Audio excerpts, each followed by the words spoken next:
Well, I'm Matt Hendricks. This is my wife, Erin, and we've been affiliated with Hillcrest now for the last couple years. We currently have a 6th grader, 5th grader, 3rd grader, and 1st grader. And the students that we had here were, for the most part, were 15, 16 years old, I think. A lot of them were from halfway across the world, and some of them were just, in the neighboring state. So we were just asking them questions and just talking to them while we ate.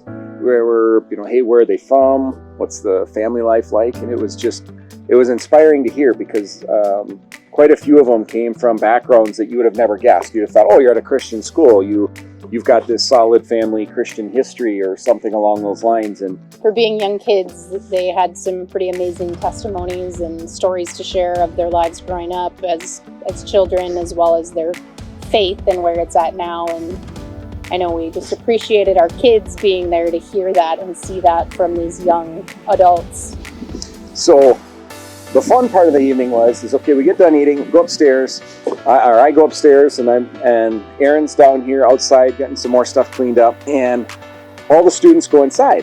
They go inside our basement here, and we've got a ping pong table, and I can hear them playing ping pong. I'm upstairs just doing some dishes, putting things away, and our kids are inside with them, and they start playing on the radio, on Alexa. They start playing a bunch of different country music songs. And they're doing sing-alongs, and it kind of sounded like a karaoke party going on downstairs. And I was smiling, I was laughing, and this goes on for probably 30 minutes or so. And pretty soon the music goes quiet, absolutely quiet. And I went, okay, but I didn't hear anybody downstairs either. So I just finished up, and I looked outside, and I saw you sitting down here just finishing, but all the students had moved over to our fireplace pit area where we did have a little campfire going. And I just looked out and I saw them all just arranging the chairs, and I saw our 4 young kids, moving that way out there towards them. And I went, wow, this is cool. So I came out and I got you, and we grabbed a couple chairs, and we just sat on the back side of the fire, and we were just watching them. And here they had grabbed, we have a guitar inside, and they grabbed the guitar and tuned it. Yeah, and tuned it, which is great.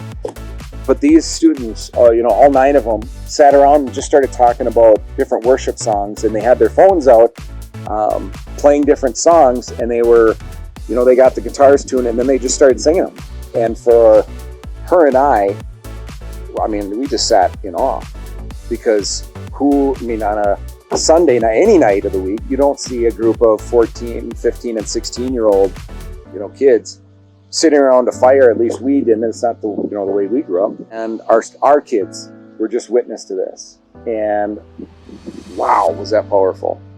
Absolutely powerful. And at one point in the evening, one of the boys, he stops and he goes, hey, I just want to say thank you, for opening up your home and cooking for us tonight. And we just very much are so appreciative. And all the kids, of course, said thank you.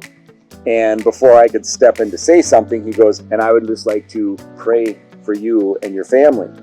I was like, of course. Wow. At 15 years old, that kind of maturity level, but also, so he prayed, and wow, that prayer was powerful.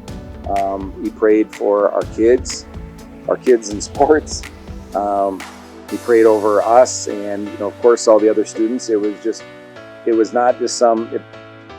a powerful prayer. And when they got done, I just said, you guys all need to know something. By us having you in our home, what we were hoping for was that you guys, our kids would be able to see this, right? Mm-hmm. Being able to see that what our own kids are learning in the classroom now will have hopefully this same effect someday. They will truly be living their faith every single day and in every setting. It's not just something in school. It's not just something in church on Sunday morning, but they got the opportunity to really see what that looks like in everyday life, living for Jesus every single day. And seeing kids that aren't that much older, and kids that they see them at school too. So that interaction is so huge, and it's huge for us because we came here to Fergus Falls, almost 11 years ago, and we never thought much about, Hillcrest at the time. Didn't know it, first of all. But we went, okay, we started learning more and more about what Hillcrest was, and now with the we really got on board and we started understanding the classical education, and we wanted a school system that came alongside of us as parents of how we wanted to raise our kids. And this was nothing more than that exact testimony. If somebody someday, could say, wow, your daughter or your sons were sitting around a campfire talking about the Lord or praying for somebody, that would be the greatest compliment ever. I think, I know I've said it to you, I believe the pendulum in our nation and in our world will swing back. And I truly believe in my heart that it'll be our children. I mean, somewhere in these kids who are in high school now or in elementary right now, they will be the change again in our world. And I just have faith that if they can grow up with a strong faith and a strong belief system because of what they're hearing every single day, they can be the change that we all want to see in the world again.